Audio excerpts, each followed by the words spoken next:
ఇక ఐబొమ్మలో సినిమాలు ఫ్రీగా చూశానంట. ఎవరంటున్నారు అది? నారాయణ అంటున్నాడు. సిపి నారాయణ. రవి అలా మారడానికి వ్యవస్థలే కారణం అంట. ఆయన్ను శిక్షిస్తే మరో 100 మంది వస్తారంట. సినిమా మాఫియాను ఉరి తీయాలి. సిపిఐ నారాయణ సంచలన వ్యాఖ్యలంట.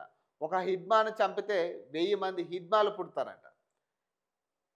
సిపిఐ నారాయణ గారు ఒక్కొక్కసారి మాట్లాడింది, ఇప్పుడు ఆయన చాలా గొప్ప వ్యక్తి, కానీ ఆయన ఒక్కొక్కసారి మాట్లాడే విధానం, ఆయన ఏం సమాచారం ఇవ్వాలనుకుంటున్నారు ప్రజలకు అనేది అర్థం కాని పరిస్థితి.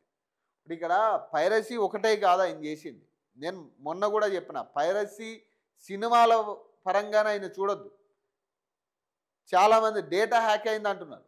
ఆ డేటాను పక్క దేశాలకు అమ్మింది అంటున్నారు. బెట్టింగ్ యాప్స్లో ఇంక్లూడ్ అయింది ఆ డేటా అంటున్నారు. బెట్టింగ్ యాప్స్ ప్రమోట్ చేశాడు అంటున్నారు. మరి వీటన్నిటిని కూడా ఖచ్చితంగా లెక్కలో తీసుకోవాలి. ఒక పైరసీ, సినిమాల పైరసీ మీదే మాట్లాడుతున్నాం మనం. ఒక సినిమా వ్యవస్థ గురించే మాట్లాడుతున్నాం. ఇప్పుడు సిపిఐ నారాయణ డేటా కూడా అందులో ఒకటి అయి ఉండొచ్చు. 55 లక్షల మంది డేటాలో సిపిఐ నారాయణ డేటా కూడా ఉండొచ్చు. సిపిఐ నారాయణ బ్యాంక్ ఖాతాలు కూడా ఉండొచ్చు. మరి వాటన్నిటికీ సమాధానం కదా కావాల్సింది. ఇప్పుడు ఇక్కడ సినిమాలు కేవలం సినిమాలు పైరసీ చేసిండు అనేది కాదు విధానం.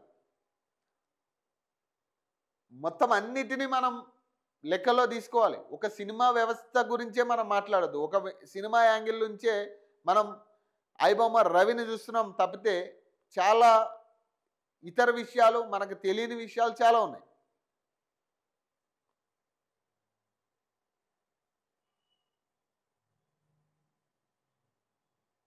తెలుగు రాష్ట్రాల సంచలనం సృష్టించిన ఐబొమ్మ రవిపై సిపిఐ నారాయణ సంచలన వ్యాఖ్యలు చేశారు. తాజాగా ఆయన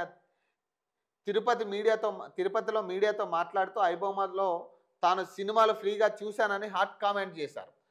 6-700 పెట్టి సినిమా ఎలా చూసేది అని చూశానని చెప్పుకొచ్చారు.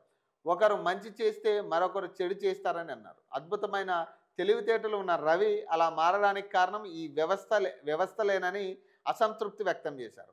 ఒక ఐబొమ్మ రవిని చంపితేనో జైల్లో వేస్తేనో మరో 100 మంది వస్తారన్నారు.